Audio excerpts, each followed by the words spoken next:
Hello साथियों, कैसे हैं? स्वस्थ हैं, मस्त हैं? इसी आशा और विश्वास के साथ एक और सेशन में आप सभी का हार्दिक स्वागत और अभिनंदन। साथियों, अपन चर्चा कर रहे हैं first grade commerce paper second, और उसमें आपने देखा होगा जो पाठ्यक्रम है उसके अकॉर्डिंग अपन ने जो 11वीं और 12वीं की जो बेसिक अकाउंटेंसी है उस पे अपन चर्चा कर रहे हैं। देखो, मैंने ये बात पहले भी आपको एक्सप्लेन की है, अब भी मैं बता रहा हूँ, क्योंकि अकाउंटेंसी एक ऐसा सब्जेक्ट है जिसमें अपने को बेसिक चीज़ पढ़ने की आवश्यकता होती है। अपन 11वीं और 12वीं को अच्छे तरीके से पढ़ लेंगे तो अपने पास जब ग्रेजुएशन की चीज़ और पीजी की चीज़ है, जो पॉइंट्स दे रखे हैं उनको अपन पढ़ेंगे तो इजीली अपन उनको समझ पाएंगे, है ना। तो अपन ने स्टार्ट कर रखी है 11वीं और 12वीं की अकाउंटेंसी। अभी अपन 11वीं की जो बेसिक जो नॉलेज होता है उस पर अपन चर्चा कर रहे हैं। आप साथी लगातार हमारे साथ जुड़ रहे हैं, आप अपना सहयोग ऐसे ही बनाए रखें, और अगर आपका सहयोग हमें मिलता रहेगा तो निश्चित रूप से हमारा ये उद्देश्य रहेगा कि कॉमर्स की जो 340 पोस्ट आई है फर्स्ट ग्रेड की, उसमें आपका सिलेक्शन है वो श्योर हो, ऐसा हम सोचते हैं और हमारा ऐसा ही टारगेट है।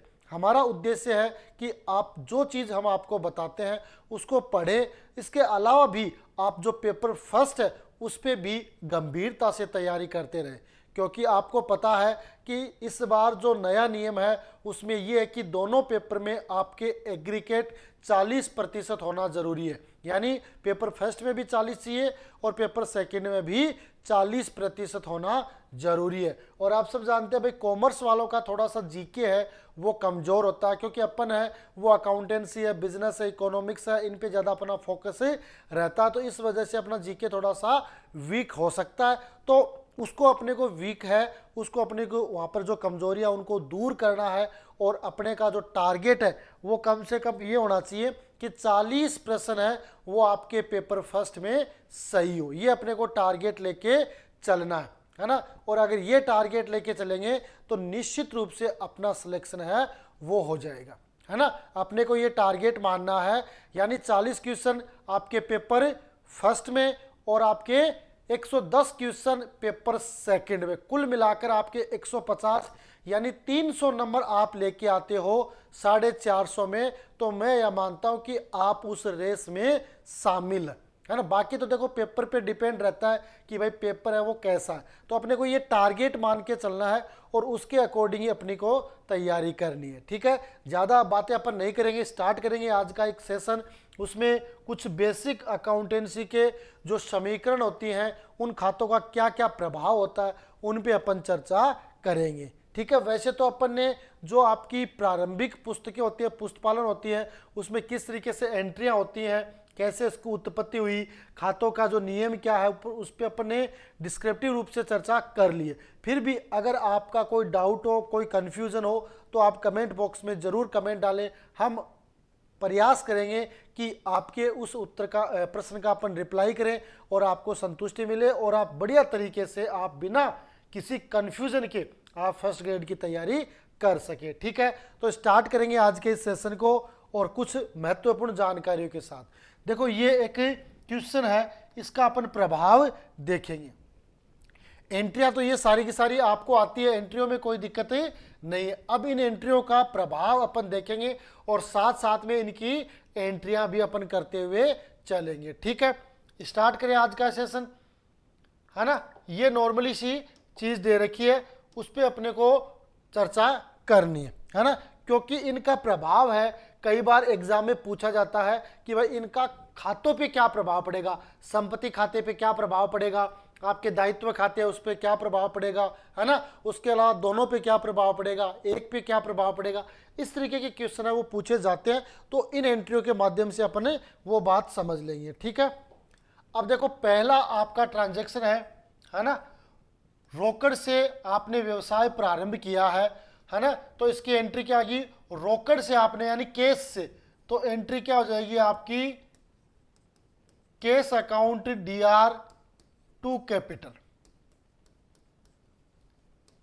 ये इसकी प्रविष्टि हो जाएगी। कितनी राशि से, राशि नहीं दे रखी है, दे रखी है अपनी स्टार्ट में देख लेंगे, 1.5 लाख रुपए से अपने ये व्यापार प्रारंभ किया। अपने को अमाउंट का प्रभाव एक बार नहीं देखना है, अपने को तो ये देखना। अब देखो आपने क्या किया, व्यापार प्रारंभ किया तो व्यापार में रॉकेट भी आ गया और साथ में कैपिटल है।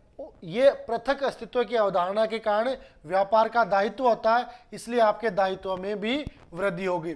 तो इसका संपत्ति पर क्या प्रभाव पड़ेगा, आपके नगद में वृद्धि होगी, आपकी करंट असेट्स है ना, असेट्स भी बढ़ जाएगी और साथ में करंट असेट्स है उसमें भी वृद्धि हो जाएगी। दायित्व और पूंजी पर क्या प्रभाव पड़ेगा, तो आपकी पूंजी में वृद्धि होगी, यानी आपके जो दायित्व है वो बढ़ेंगे और व्यापार की जो कैपिटल है उसमें भी वृद्धि हो जाएगी। क्यों, क्योंकि पृथक अस्तित्व की अवधारणा, व्यवसायिक इकाई की अवधारणा है ना, ये कहती है कि व्यापार और व्यापार का स्वामी दोनों अलग है। इसलिए व्यापार का स्वामी व्यापार में जब पूंजी लेके आता है तो व्यापार की पूंजी भी बढ़ेगी और साथ में उनका दायित्व है वो भी बढ़ेगा। ठीक है। दूसरा पॉइंट है नगद माल खरीदा, है ना, नगद माल आपने खरीदा है, क्या किया आपने, नगद माल खरीदा है ना, तो एंट्री क्या हो जाएगी आपकी, purchase account DR to cash account, है ना। अब देखो नगद माल खरीदा तो अपने को दो चीजों में, क्योंकि देखो नगद माल खरीदा तो अपने पास क्या आ गया, माल आ गया। आपने कोई भी मटेरियल खरीदा है तो व्यापार में माल आया है, तो माल आते हैं आपका स्टॉक है वो बढ़ जाएगा, है ना, तो स्टॉक में तो वृद्धि हो जाएगी। साथ में आपने उसको भुगतान कर दिया तो कैश में कमी हो जाएगी, क्योंकि आपने नगद भुगतान किया है तो व्यापार से पैसा चला गया है। तो यहाँ पे क्या हो गया कि भाई नगद में तो कमी हो जाएगी, क्योंकि व्यापार से पैसा बाहर गया तो नगद में कमी हो जाएगी। और साथ में व्यापार में माल आ गया, पैसा तो चला गया लेकिन माल आ गया, इसलिए आपके स्टॉक में वृद्धि हो जाएगी, स्टॉक इंक्रीज हो जाएगा। दायित्व और पूंजी पर किसी प्रकार का कोई प्रभाव नहीं पड़ेगा। और अगर एक तरीके से अपन देखें तो यहाँ पर बैलेंस शीट पर भी कोई प्रभाव नहीं पड़ेगा, क्योंकि नगद है वो भी आपकी असेट साइड में लिखी जाती है और आपका स्टॉक है वो भी आपका असेट साइड में ही लिखा जाता है। इसलिए जितने से आपके नगद रुपए जाएंगे उतने से आपका स्टॉक है वो बढ़ जाएगा। तो यहाँ पर आपकी बैलेंस शीट पर किसी प्रकार का कोई प्रभाव नहीं पड़ेगा। ठीक है। 3 नंबर क्या, नगद फर्नीचर खरीदा, नगद फर्नीचर खरीदा। देखो अब इसमें एक चीज आपने नोट की होगी, यहाँ पे भी खरीदा है और यहाँ पर भी खरीदा है ना, लेकिन अपन ने यहाँ पर परचेज का यूज किया और यहाँ पर परचेज का यूज नहीं करेंगे। इसके बारे में ये है कि जब हमें पता होता है कि अपन ने क्या खरीदा है तो वहाँ पर उस मटेरियल का नाम आता है। फर्नीचर खरीदा, प्लांट खरीदा, है ना, बिल्डिंग खरीदी, है ना, मोटर गाड़ी खरीदी, तो वहाँ पर हमें पता चल गया कि ये चीज़ अपन ने खरीदी है तो डायरेक्ट उसका नाम आएगा। लेकिन जब हमें पता नहीं होता, जैसे माल खरीदा, तो अब हमें पता नहीं है कि भाई माल में क्या खरीदा, तो ऐसी कंडीशन में अपने को क्या करना है ना, परचेज या सेल्स, अगर बेचते हैं तो सेल्स का प्रयोग करते हैं। अब यहाँ पे है नगद फर्नीचर खरीदा, तो एंट्री क्या हो जाएगी आपकी,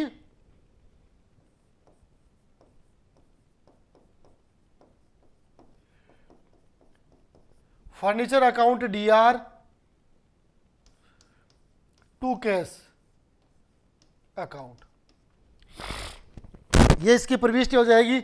अब देखो फर्नीचर अकाउंट ये भी आपके एसेट्स है और कैश है वो भी एसेट्स है, तो ये भी दोनों बैलेंस शीट के एसेट साइड की मद हो गई। इसलिए नगद में क्या हो जाएगी, व्यापार से पैसा चला गया, आपने फर्नीचर खरीदा तो व्यापार से पैसा चला गया तो अपने पास नगद की कमी आ जाएगी। लेकिन साथ में व्यापार में फर्नीचर आ गया, ये स्थायी संपत्ति है, तो यहाँ पर फर्नीचर में वृद्धि हो जाएगी। अगर बैलेंस शीट की बात करें तो बैलेंस शीट पर किसी प्रकार का कोई प्रभाव नहीं पड़ेगा। लेकिन अगर अपन बात करें फिक्स असेट्स और करंट असेट्स, तो वहाँ पर अपने को ध्यान में रखना है, अपनी करंट असेट्स है वो तो कम हो जाएगी और फिक्स असेट्स है उसमें वृद्धि हो जाएगी, क्योंकि फर्नीचर है वो आपका फिक्स असेट्स में आता है, उतने से आपकी संपत्ति है वो इंक्रीज हो जाएगी। ठीक है, क्लियर है ये बात। तो ये चीज अपने को ध्यान में रखनी है। बढ़े आगे। 4 नंबर क्या है, उधार माल क्रय किया। अब देखो यहाँ पे माल का नाम आ गया ना, तो उधार माल क्रय किया, परचेज किया आपने, है ना, उधार किया, तो इसकी एंट्री क्या हो जाएगी आपकी, उधार माल क्रय किया है, तो एंट्री हो जाएगी व्यापार में माल क्या, तो परचेज अकाउंट DR 2। अब किसी व्यक्ति का नाम नहीं दे रखा है तो अपन लिख देंगे क्रेडिटर, है ना भाई, कोई भी अपना लेनदार होगा। तो देखो यहां पर आपने माल खरीदा, माल खरीदते ही व्यापार में माल आ गया, स्टॉक में वृद्धि हो गई, तो यहां पर स्टॉक में वृद्धि हो जाएगी, स्टॉक इंक्रीज। और साथ में जो क्रेडिटर है वो उतने से आपके लेनदार बढ़ जाएंगे, इसका मतलब आपकी लायबिलिटी है वो बढ़ेगी, तो लेनदारों में यहाँ पे वृद्धि हो जाएगी, आपके दायित्व बढ़ जाएंगे। क्यों? क्योंकि आपने माल है वो उधार खरीदा, और उधार खरीदे गए माल का अपने को आज नहीं तो कल पेमेंट करना होता है, तो ऐसी कंडीशन में अपने को इस तरीके का जो ट्रीटमेंट है वो अपने को काम में लेना है, तो यहाँ पर ये लेनदारों में वृद्धि हो जाएगी। ठीक है, 5 नंबर पॉइंट क्या कहता है, नगद माल बेचा, है ना, यहाँ पे भी पता नहीं है क्या बेचा, तो यहाँ पर बेचा आ गया तो सेल्स आएगा, है ना, नगद बेचा है तो एंट्री क्या हो जाएगी, व्यापार में पैसा आ गया, cash account DR 2 sales, cash account DR 2 sales. अब आपने नगद माल बेचा है तो व्यापार में क्या आ गए, पैसे आ गए, तो नगद में क्या हो जाएगी, वृद्धि हो जाएगी। और साथ में आपके पास जो माल स्टॉक में था वो चला गया, है ना, माल जो स्टॉक में होता है उसी को तो बेचते हैं ना, तो जो स्टॉक में था वो चला गया, इसलिए स्टॉक में कमी आ जाएगी। यहाँ पर दोनों ही करंट असेट्स के फॉर्मूला है, तो यहाँ पर आपकी बैलेंस शीट पे भी कोई प्रभाव नहीं पड़ेगा और न ही आपकी संपत्तियों पर कोई प्रभाव पड़ेगा, क्योंकि जितने से आपका माल कम हुआ है उतने से आपकी नगद राशि में वृद्धि हो जाती है। ठीक है, ये चीज समझ गए आप, यहाँ पर माल बेचते हैं तो नगद में वृद्धि होती है और स्टॉक में कमी होती है। ठीक है, क्लियर है यहाँ पे।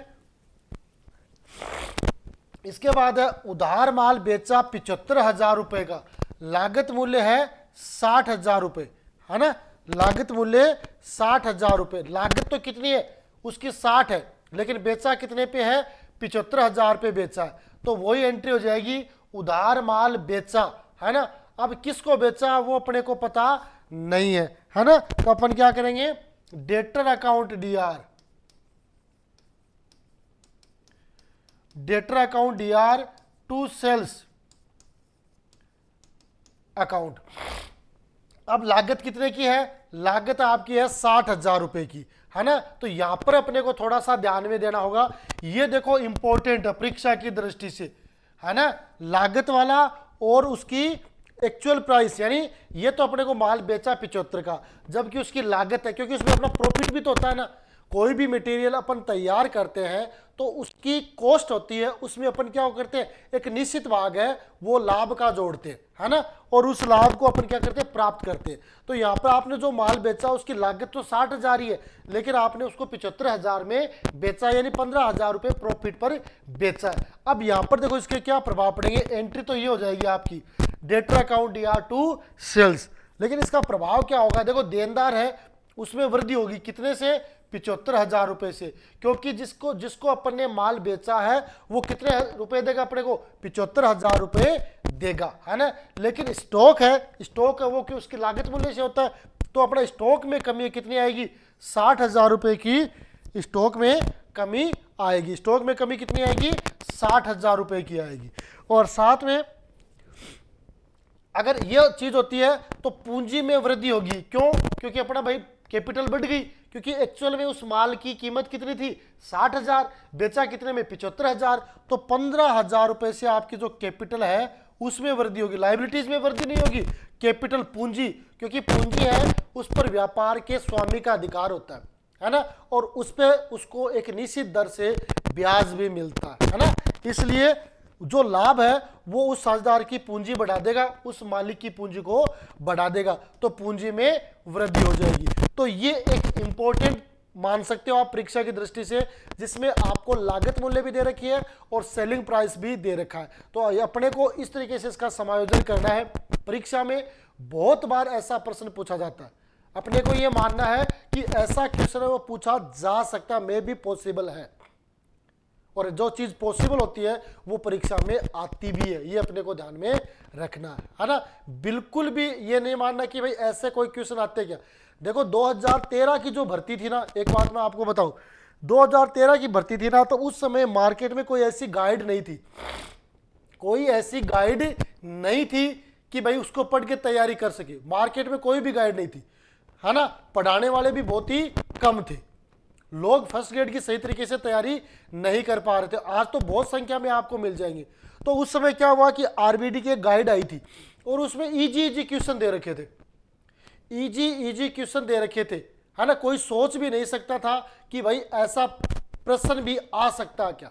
लेकिन क्या हुआ कि पहले जो पेपर हुआ वो प्रिंटिंग मिस्टेक की वजह से रद्द कर दिया गया और उसके बाद 27 सितंबर 2014 को दोबारा वो भर्ती हुई, यानी वो पेपर हुआ कहाँ, अजमेर हुआ, और उसमें उस बुक्स के एज इट इज क्वेश्चन है वो आ गई। लगभग 25 के आसपास वो क्वेश्चन थे जो उस बुक से एज इट इज लिए गए।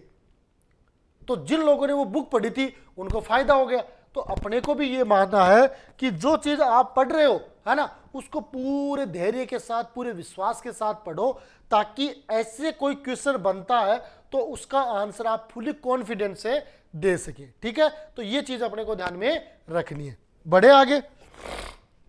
आगे 7 नंबर, क्या कमीशन प्राप्त किया। कमीशन प्राप्त किया तो पैसे के रूप में आगे आपकी एंट्री क्या हो जाएगी, cash account DR to commission account, है ना। कमीशन प्राप्त किया, cash account DR to commission, है ना। तो देखो कैश व्यापार में आए हैं तो उतने से क्या हो जाएगी, नगद में वृद्धि हो जाएगी, है ना। लेकिन कमीशन है, ये कौन सा खाता है, आय या लाभ खाता, है ना। तो इसमें क्या आएगा, कमीशन आय, अतः ये पूंजी में वृद्धि होगी।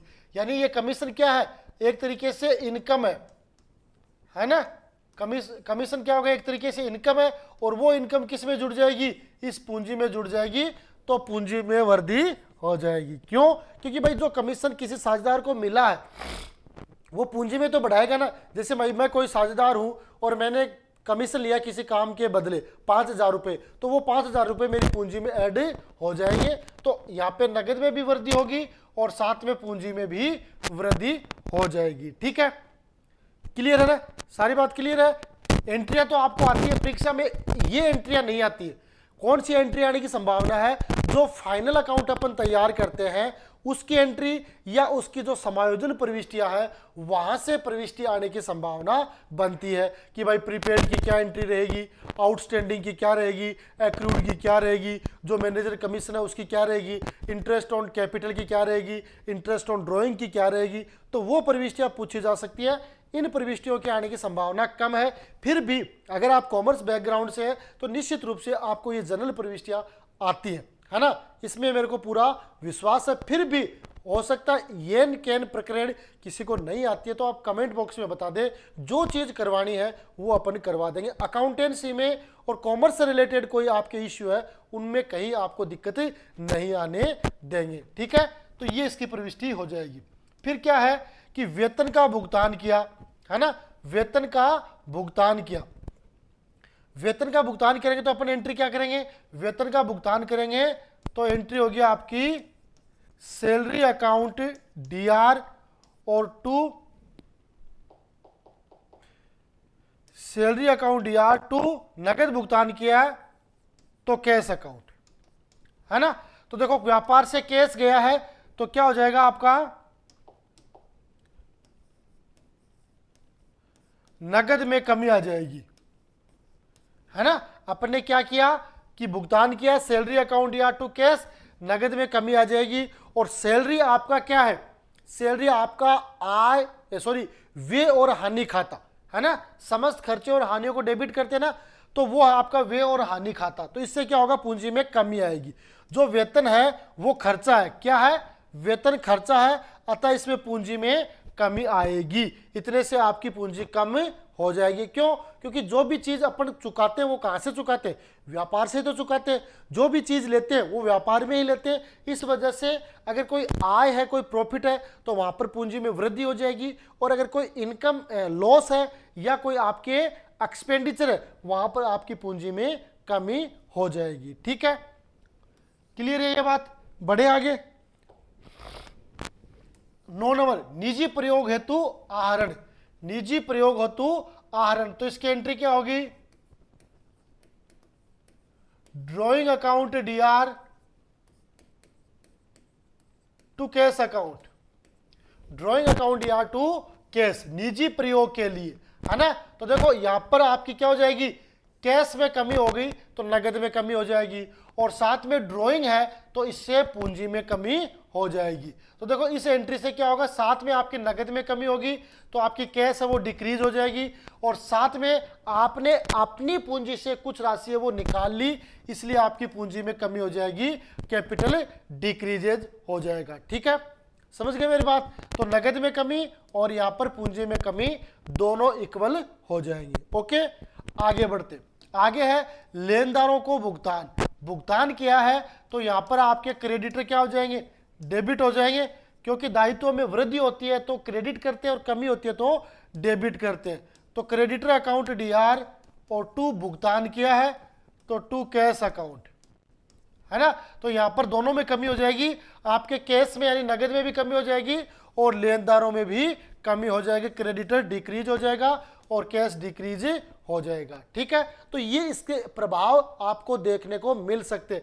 ये तो मैंने एग्जाम्पल के रूप में मात्र 10 और 10 आपको एक्सप्लेन करके बताया, क्योंकि वैसे तो देखो प्रैक्टिकल क्वेश्चन है, बहुत ज़्यादा अकाउंटेंसी के नहीं आते। आपको 3 से 4 क्वेश्चन है वो प्रैक्टिकल आपको देखने को मिल सकते हैं, है ना। बहुत ज़्यादा क्वेश्चन ये नहीं है कि भाई सारे के सारे प्रैक्टिकल में आ गए। बस इतना है कि जो प्रैक्टिकल रूप होता है उसका थ्योरेटिकल बना दिया जाता है ना, उसका थ्योरेटिकल बना दिया जाता है। जैसे देखो ये आपके सामने है ना, होती ये जनरल एंट्री है, लेकिन इसका प्रभाव पूछता है कि भाई संपत्तियों पर क्या प्रभाव रहेगा, दायित्वों पर क्या प्रभाव रहेगा, पूंजी पर क्या प्रभाव रहेगा। तो इस तरीके से इनको थ्योरेटिकल बना के वो आपसे परीक्षा में प्रश्न है वो पूछ सकते हैं, है ना। तो प्रैक्टिकल डायरेक्ट ये नहीं होता कि बहुत बड़ा लंबा सवाल दे देगा। ऑब्जेक्टिव टाइप क्वेश्चन आते हैं, उसमें आपका जो सेकंड पेपर है उसमें आपके 150 क्वेश्चन है, 180 मिनट का आपके पास टाइम रहता है, यानी पर क्वेश्चन को अगर माने तो 1.25 मिनट का टाइम अपने को मिलता, 1.25 मिनट भी पूरी नहीं मिलती है ना, 1 मिनट ही मानो आप, है ना। तो उस समय अपने को उस 180 मिनट में 150 क्वेश्चन वो अटेम्प्ट करने होते हैं। तो सरकार का ये प्रयास रहता है कि भाई उनको ऑब्जेक्टिव क्वेश्चन में भी कुछ ऐसे इजी क्वेश्चन हो ताकि वो 30 सेकेंड में 20 सेकेंड में भी किए जा सके, है ना। वो आधार मान के ही उसमें क्वेश्चन है वो दिए जाते हैं और निर्धारित समय में अपने को पेपर करना होता है। तो आज के इस सेशन में ये एक छोटी सी चर्चा जो आपके एग्जाम के लिए बहुत ही फायदेमंद साबित होगी, ऐसा मुझे विश्वास है। अगर आपको भी ऐसा ही विश्वास है तो आप कमेंट बॉक्स में कमेंट जरूर करें। हमारी तरफ से जो भी आपकी मदद हो सकती है एक गजेटेड ऑफिसर में, उसके लिए भी आप सजेशन दें, आप कमेंट करें। हमारा प्रयास ये रहेगा कि हम आपको घर बैठे बेटर से बेटर जो मटेरियल है वो आपको उपलब्ध करवा सकें और आप बढ़िया तैयारी घर बैठे कर सकें, है ना। इसी हमारा यह प्रयास है कि इस चीज में जो अपन आपको बता रहे हैं उससे बाहर आपको कुछ नहीं मिलने वाला। अपन डिस्क्रिप्टिव रूप से लेकर चल रहे हैं। हमारा प्रयास ये है कि पहले आपको डिस्क्रिप्टिव करवा दें और उसके बाद ऑब्जेक्टिव क्वेश्चन है उनका एक प्रैक्टिस सेट के माध्यम से आपको अभ्यास करवा दें, ताकि आपका जो कॉन्फिडेंस लेवल है वो हाई हो, बढ़िया तरीके से आप एग्जाम में शामिल हो और निश्चित रूप से आप अपना सिलेक्शन भी सुनिश्चित करें। ठीक है, इसी आशा और विश्वास के साथ आज के सेशन में इतना ही। मिलेंगे अगले सेशन में, तब तक के लिए जय हिंद, जय भारत।